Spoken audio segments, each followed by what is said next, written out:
চন্দ্রকান্তা, এদের দুজনকে কেন বাঁচালে? সব সত্যি কথা বলতো। সূর্যগড়ে কি কি ঘটনা ঘটিয়েছিল সেটা তোমার মনে আছে তো? হ্যাঁ, চিমটি দিয়ে কি হবে? চিমটাতেও কিছু হবে না। হ্যাঁ। চুপ, আর একটাও কথা বলবে না। তোমরা এখানে কি করতে এসেছো? ধীর, এই চুপ। আসলে ধীরের সঙ্গে বিয়ে করে তুমি সুখে আছো কিনা সেটা দেখার জন্যই বাবা আমাদের এখানে পাঠিয়েছে। তুমি ভালো আছো তো? তোমাদের সাথে কেউ আসেনি? ক্রুর সিং এসেছে। ক্রুর সিং কোথায়? পালিয়ে গেছে। ও জানি না কোথায় গেছে। আমাদেরকে এই মহলে রেখে যাওয়ার জন্যই তো আমরা না খেয়ে না ঘুমিয়ে কিরম দাসীর মতো ঘুরে বেড়াচ্ছি। একদম দাসীদের মতোই লাগছে। উমাং, দেখো, যতক্ষণ না ক্রুর সিং এর খোঁজ পাওয়া যাচ্ছে তোমরা দুজন দাসী সেজেই থাকো। তোমাদের আসল পরিচয় কেউ যেন জানতে না পারে, নয়তো সূর্যগড়ের গুপ্তচর ভেবে তোমাদেরকে বন্দি করে দেবে। ঠিক আছে, চলো। চলো দাসীরা, চলো। ধীর, দাঁড়াও। ধীর, তোমার মনটা আজকে অন্য জায়গায় রয়েছে। ধীর, চন্দ্রকান্তার তুমি কোনো ক্ষতি করো না। ধীর ধীর ধীর, তোমাকে কোথাও আমি যেতে দেবো না। তুমি এখানেই দাঁড়াও। এই, তাড়াতাড়ি তাড়াতাড়ি ভেতরে চলো। কেউ দেখে নিলে উমাং দরজা বন্ধ করো। হ্যাঁ, করে দিচ্ছি। তোমরা স্নান করতে যাও, আমি জামা কাপড় পাঠাচ্ছি। ঠিক আছে? ঠিক আছে।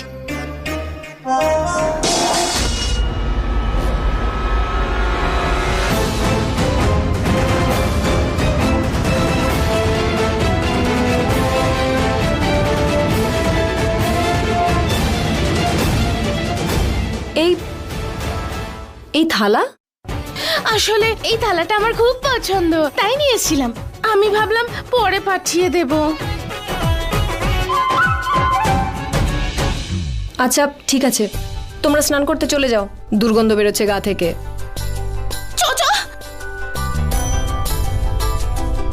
উমাং, হ্যাঁ, তুমি যাও, গিয়ে খোঁজ নাও ক্রুর কোথায়। তুমি এখানে সবাইকে চেনো, জিজ্ঞাসা করো, হয়তো যদি ওকে কেউ দেখে থাকে বা ওর সাথে কথা বলে থাকে। ঠিক আছে।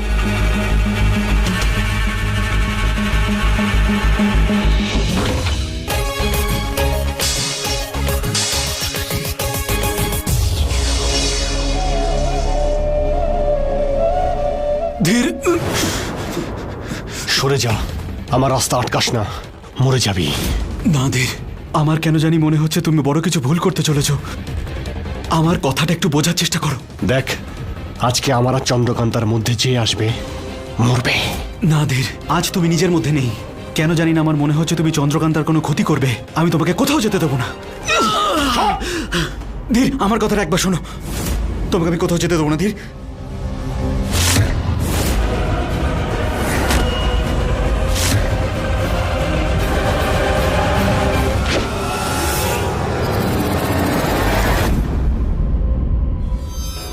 চন্দ্রকান্তা, চন্দ্রকান্তা। কি হয়েছে? ক্রুর সিং এর খোঁজ পেলে? ক্রুর না, ধীর। আমি ধীরকে দেখলাম। ওর ওর আসল রূপটা দেখলাম। মানে? মানে ও ও তোমাকে পাগলের মতন খুঁজে যাচ্ছে। আমি শুনলাম ও মেঘকে বলছে যে তোমার আর ওর মাঝে কেউ যদি আসে তাকেও মেরে ফেলবে। মেঘ যখন ওকে আটকাতে গেল তখন ও মেঘের উপরে আক্রমণ করলো। না না, ধীর এটা করতে পারে না। ধীর আমার জন্য মেঘের উপর আক্রমণ করতে পারে না। ও এটা করেছে, আমি নিজে দেখেছি। চলো চন্দ্রকান্তা, আমরা এখান থেকে পালিয়ে যাই। চলো চলো, তাড়াতাড়ি না, চলো। আমাকে ধীরের কাছে নিয়ে চলো। না, যেও না, ও খুব রেগে আছে। উমাং, ধীর আমার জন্য এসব করছে, ওকে থামাতে হবে। তাড়াতাড়ি তাড়াতাড়ি চলো উমাং। না না উমাং, না। চলো চলো। ঠিক আছে, চলো এদিকে, চলো চলো।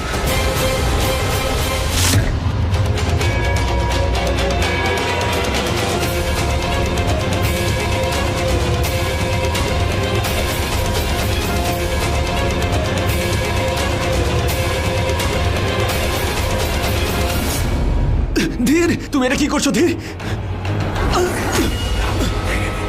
তোকে বলেছিলাম তুই আমার আর চন্দ্রকান্তার মধ্যে আসিস না।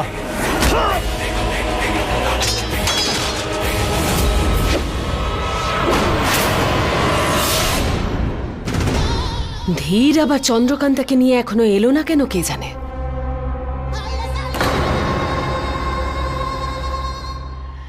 এসো ধীর, এসো।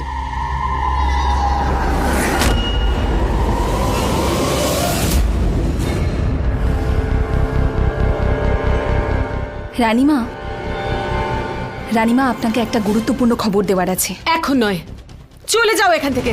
রানীমা, এই খবরটা চন্দ্রকান্তার সম্পর্কে, ওর বাবা মার সম্পর্কে। বলো।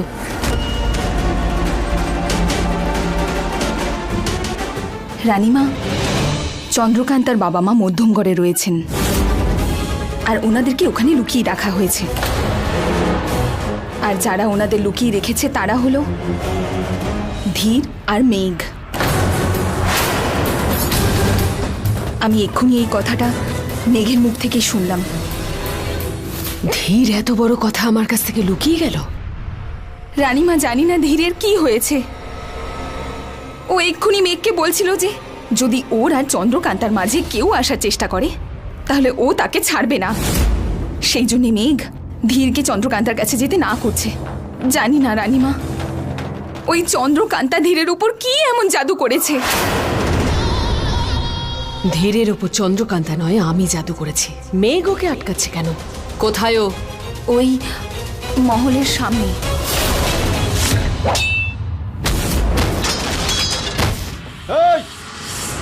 কেউ আমাদের মধ্যে আসবে না। দেখ, এখনো সময় আছে, সরে যা তুই। না ধীর, আমি যাব না। তোমাকে কোনো ভুল কাজ করতে দেবো না, কারণ তুমি আমার বন্ধু। আজ তুমি খুব রেগে আছো, তুমি নিজের মধ্যে নেই।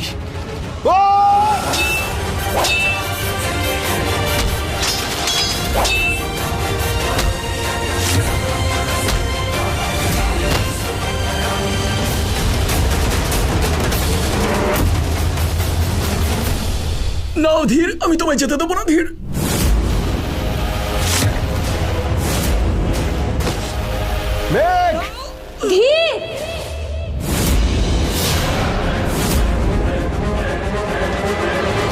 চন্দ্রকান্ত, তুমি যাও। ধীর খুব রেগে আছে, তুমি এখান থেকে চলে যাও। ধীর থামো, ধীর।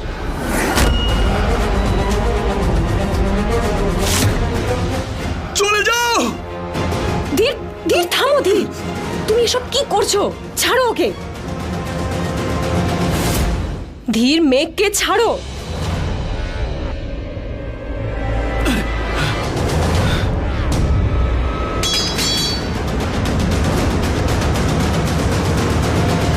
তুমি আমায় খুঁজছিলে তো? আমি এসে গেছি। বলো, কেন খুঁজছিলে আমাকে? বলো ধীর, এমন কি হয়েছে যার জন্য তুমি মেঘের গায়ে হাত তুললে? তুমি এভাবে আমাকে খুঁজছিলে কেন ধীর? বলো, উত্তর দাও। কেউ বলেছিল। কে বলেছিল? বলো, বলো না, কে বলেছিল?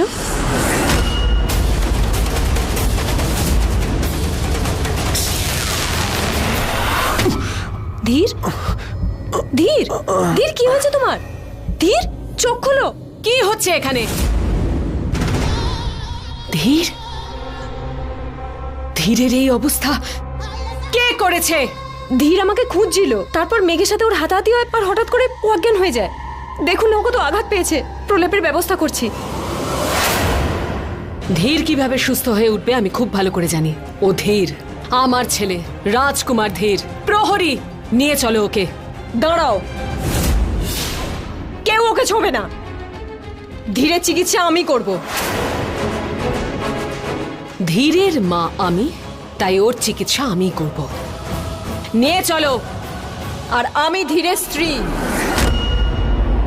আর স্বামীর খেয়াল রাখা একজন স্ত্রীর দায়িত্ব আর কর্তব্য। আমি বলছি ওকে নিয়ে চলো। বিজয়গড়ের রানীর আদেশ এটা। দাঁড়াও, তোমরা কেউ ধীরের গায়ে হাত দেবে না। এটা বিজয়গড়ের রাজকুমারীর আদেশ।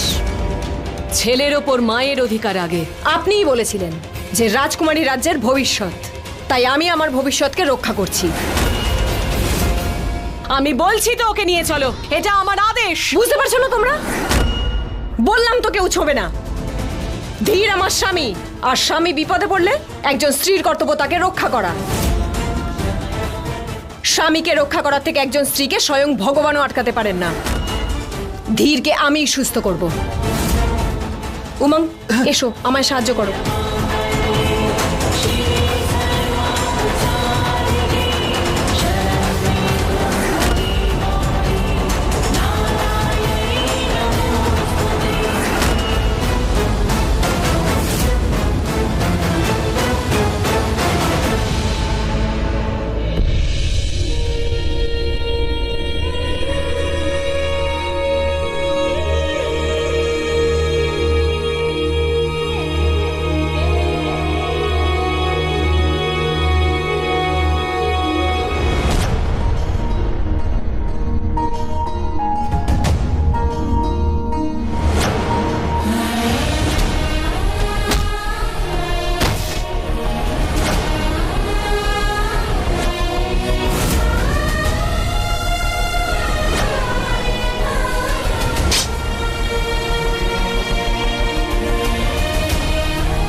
চন্দ্রকান্তা, চন্দ্রকান্তা, দেখো দেখো, তুমি নিম পাতা চেয়েছিলে, আমি নিয়ে এসেছি। এটা নিয়ে আসতে এত দেরি করলে কেন? আরে কি করব, আশেপাশে তো কোথাও পাইনি, তাই অনেক দূর থেকে নিয়ে এসেছি আমি। তাহলে হেঁটে গেলে কেন? উড়ে যেতে পারতে। ভুলে গেছি আমি, কি করব। সেটাও আজকেই?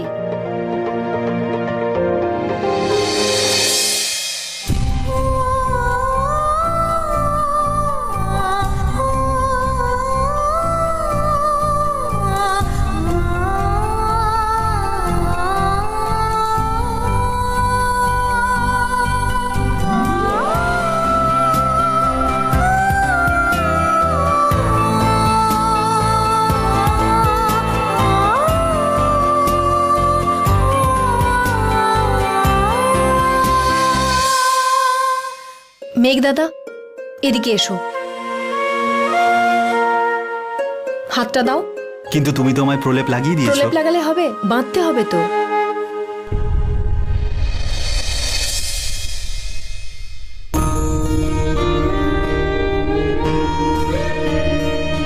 দাদা, আমি ধীরের হয়ে আমি তোমার কাছে ক্ষমা চাইছি। বুঝতে পারছি না, তোমরা দুজন তো এত ভালো বন্ধু, তবুও ধীর তোমার গায়ে হাত তুললো। জ্ঞান ফিরতে দাও ওর, আমি ওকে জিজ্ঞেস করছি। স্ত্রী হই আমি ওর, এটুকু অধিকার তো আছে। খালি স্ত্রী নও, তুমি ওর ভবিষ্যৎ। ধীর অনেক ভাগ্যবান যে তোমার মতন একজন স্ত্রী পেয়েছে।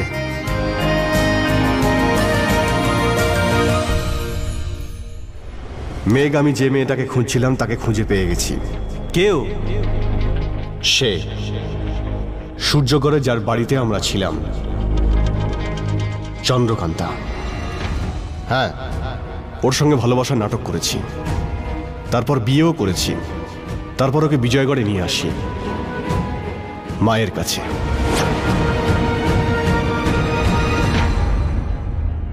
মেঘ দাদা, কি ভাবছো তুমি? আমাকে একটা কথা বলবে? ধীর হঠাৎ করে এভাবে রেগে যায় কেন? তখনও নিজেই বুঝতে পারে না যে ও কি করছে। এটাই কি প্রথমবার, নাকি এর আগেও ও করেছে? ইরা, তোমার ছেলের তো ওই মেয়েটাকে আনার কথা, কিন্তু ওই মেয়েটা তোমার ছেলেকে নিয়ে চলে গেল, আর তুমি হাসছো। এবার কেউ কাঁদবে। তার কষ্টের কথা ভেবে হাসি পাচ্ছে। বহুদিন পর রত্নপ্রভার মতন কাউকে পেয়েছি আমি। কত শত্রু এলো, কত শত্রু গেল, কত শত্রুকে আমি শেষ করে দিয়েছি, আর কত শত্রু মাথা নত করেছে আমার সামনে, কিন্তু মজা পাইনি। কিন্তু এখন আমার সঙ্গে লড়াই করার মতন একজনকে পেয়েছি, চন্দ্রকান্তা। ও মনে করে আমার ছেলেকে আমার কাছ থেকে ও কেড়ে নিয়েছে, আমাকে হারিয়ে দিয়েছে। ও ডানা গজিয়েছে, উড়ুক। শত্রু যখন মনে করে সে জিতে গেছে, তখনই তাকে হারাতে হয়। সেই যে তার আনন্দটাই আলাদা। খেলা তো এবার জমবে। কিন্তু সূর্য অস্ত যাচ্ছে, শ্রাবণ পূর্ণিমার চাঁদ এক্ষুনি উঠবে।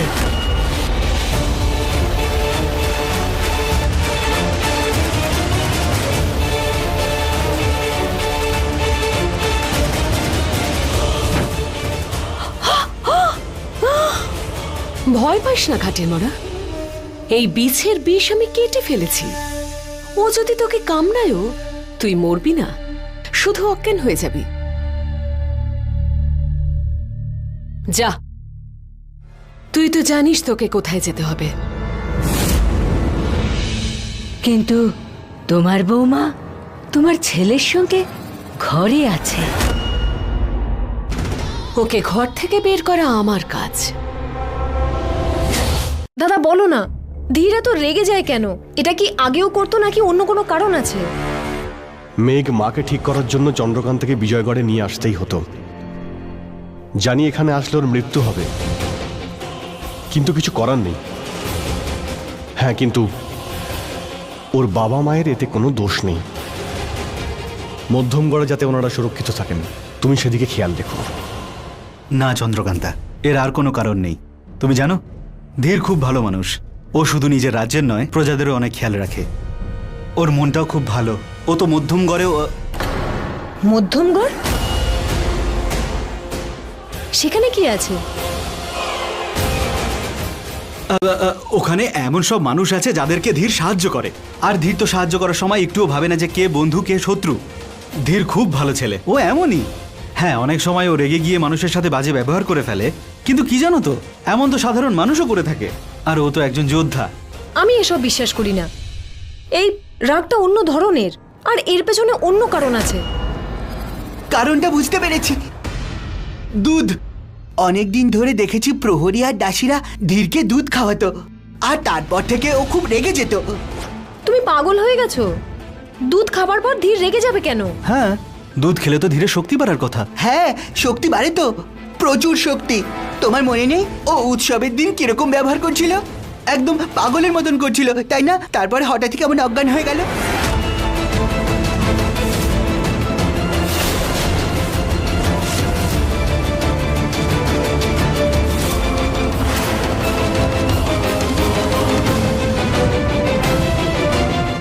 ধীরে তো বড় হয়েও দুধ খায়, তার মানে সবকিছু দুধের কারণে হচ্ছে? না, এ সবই মদিরার প্রভাব।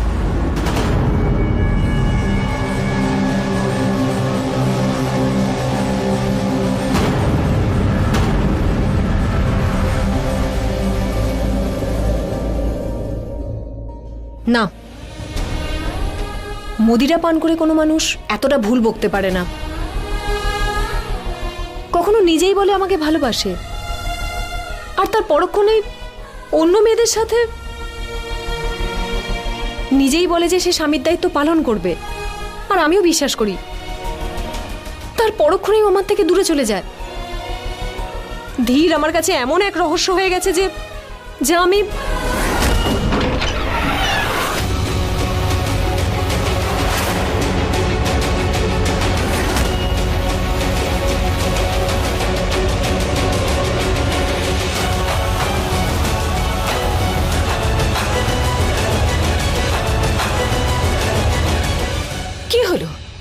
সবার সামনে তো বড় মুখ করে বলে এলে, ও আমার স্বামী, আমি ওর স্ত্রী, আমি ওর খেয়াল রাখবো। এই খেয়াল রেখেছ? ওর এখনো অজ্ঞান হয়ে পড়ে আছে। বৈদ্যমশাই, ধীরের চিকিৎসা এবারে আমার কক্ষে হবে। ওকে এখান থেকে নিয়ে যাওয়ার ব্যবস্থা করুন। না, ধীরের চিকিৎসা এই ঘরেই হবে।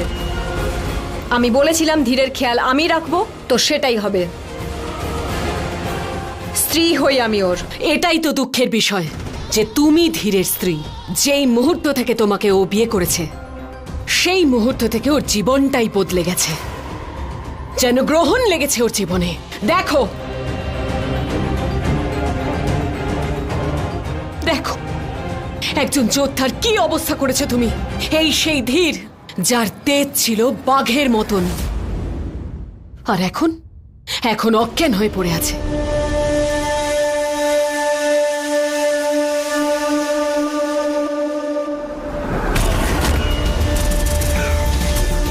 আর আমি আমার ছেলেকে এতটা দুর্বল, এত অসহায় দেখতে পারবো না। চলে যাও এখান থেকে। এবার থেকে ওর খেয়াল তার মাই রাখবে, রানী ইরাবতী রাখবে। যাও।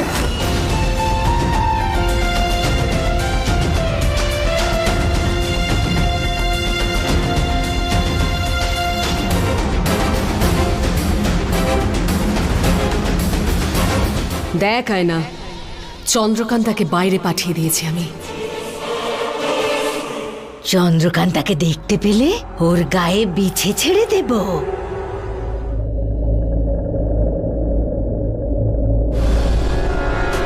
সবার সামনে তো বড় মুখ করে বলে, ও আমার স্বামী, আমি ওর স্ত্রী, আমি ওর খেয়াল রাখবো। এটাই তো দুঃখের বিষয় যে তুমি ধীরের স্ত্রী। যেই মুহূর্ত থেকে তোমাকে ও বিয়ে করেছে, সেই মুহূর্ত থেকে ওর জীবনটাই বদলে গেছে, গ্রহণ লেগে গেছে ওর জীবনে।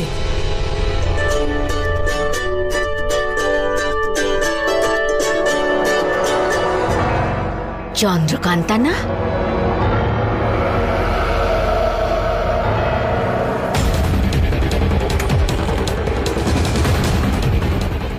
চন্দ্রকান্তা এসো।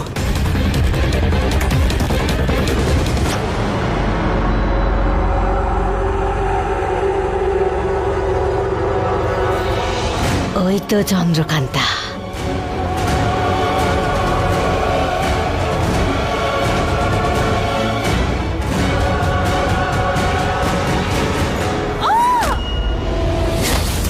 হে কে?